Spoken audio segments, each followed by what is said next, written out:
Welcome to Spotlight. I'm Liz Wade. And I'm Adam Navis.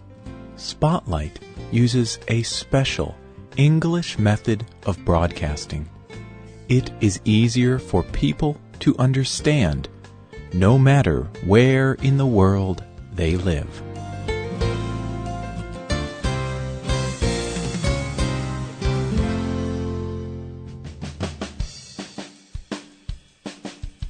Julie Bishop is Australia's Foreign Affairs Minister. In 2015, the popular website BuzzFeed interviewed her. They asked her many questions. They asked about her life. They asked about Australia's government. They asked about Australia's relationship with other countries. All of these are normal questions. Government leaders like Julie Bishop often answer these questions. But this time, Bishop's answers were not normal. She did not answer these questions by speaking. And she did not answer these questions by writing. In fact, she did not use any words at all.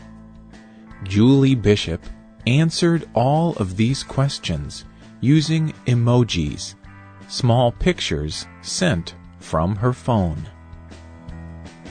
When BuzzFeed asked Bishop what she likes to do, she answered with emojis of a book, a music device, and a television. BuzzFeed asked about Australia's relationship with China. Bishop answered with an emoji of a happy face. BuzzFeed asked how Bishop exercises. She answered with an emoji of running shoes and an emoji of a person dancing. BuzzFeed claims that this was the world's first political emoji interview. It was not a serious interview. It was an experiment. However, it was important. It shows how the way people communicate is changing. Today's Spotlight is on the ways mobile phones have changed communication.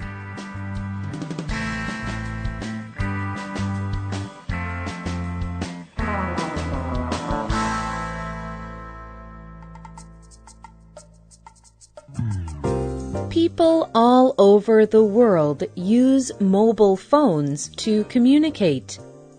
These phones let people speak to each other no matter where they are.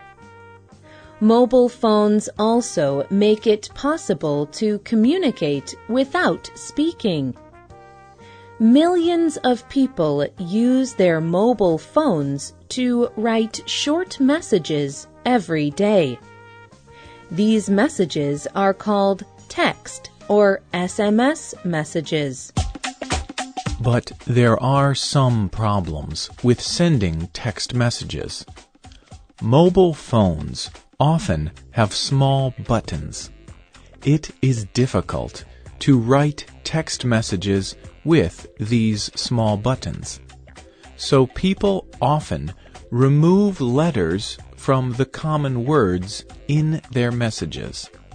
For example, in English, the word you is spelled with 3 letters, Y, O, and U. But the letter U sounds like the word you. So people can write the word you with 1 letter instead of 3. The word see can be written as just the letter C. And the word wait can be written as W8. Writing these shorter words is easier and faster. And a person can still understand these shorter words. Even some complete messages can be written with only a few letters. For example, a person can write laughing out loud as LOL. This is a common answer when a person receives a funny message from a friend. Another common text message is talk to you later. This can be shortened to TTYL. Making words and phrases shorter in this way is called text speak. These are all examples of English language text speak. But text speak is not only part of the English language. Almost every language in the world has its own text speak. What text speak do you use? Text messaging and text speak are very popular, but they are not perfect. Have you ever received a text message and you did not know if the sender was angry or happy? Many people feel this way. It can be difficult to communicate complex ideas through written messages. It is especially difficult to communicate emotions. Text messages are very short, so communicating complex ideas and emotions through text messages is even more difficult.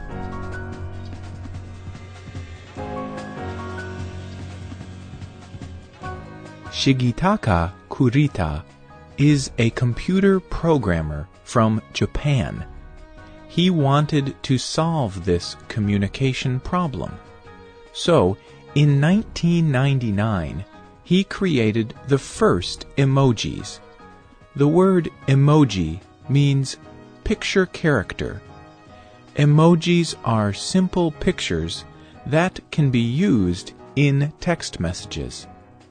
Shigitaka Kurita created emojis to help people communicate their emotions through text messages. The first emojis were only used in Japan. But now, emojis are popular all around the world. Even government officials use them, like Julie Bishop.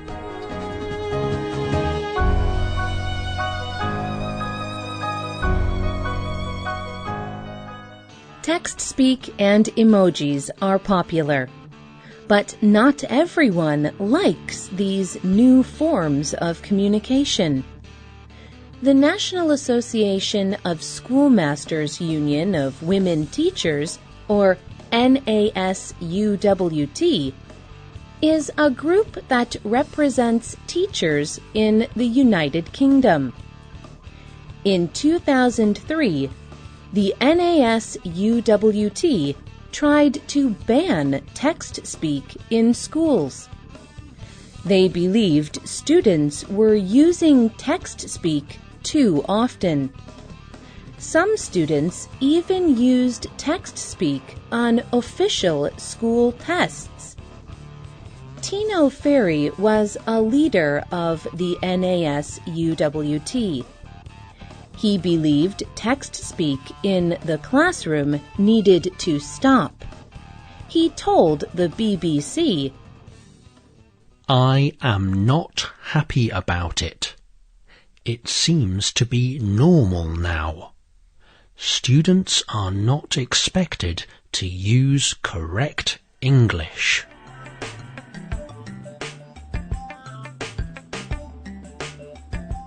Questioning communication changes is not new. Johannes Gutenberg invented the printing press almost 600 years ago. Because of the printing press, we now have books. But when he invented it, people wondered if it would ruin communication. Today, we know that the printing press was a good change for communication. Some experts believe that text messaging and text-speak are a good change too. David Crystal studies language. He has written more than 100 books about the English language. Crystal thinks text messaging and text-speak can help students learn. He believes they cause young people to read and write more often. They are reading and writing text messages. In a speech in Dubai, he said, "People say that text messaging will harm your spelling. No, it helps you to spell better. This is because it causes you to think about the connection between sound and letters. People say that young people do not read and write now. They may not read classic books, but have you ever seen a teenager not reading? Young people probably read more than I did when I was that age." We do not know what the future of communication will look like. But for now, emojis and text-speak are very popular, and they continue to change as more people use them. Today, technology companies are creating new emojis for each culture that uses them. There are hundreds of emojis used around the world, and that number continues to grow. Someday, it may be normal to communicate using only emojis. What do you think about these new forms of communication? Do you think text-speak and emojis help people communicate better? You can leave your comments on our website, or you can email us at radio@radioenglish.net. You can also find us on Facebook. Just search for Spotlight Radio. The writer of this program was Ryan Geertsma. The producer was Bruce Gulland. The voices you heard were from the United States and the United Kingdom. All quotes were adapted for this program and voiced by Spotlight. You can listen to this program again and read it on the internet at www.radioenglish.net. This program is called Technology Changing Modern Communication. We hope you can join us again for the next Spotlight program. Goodbye.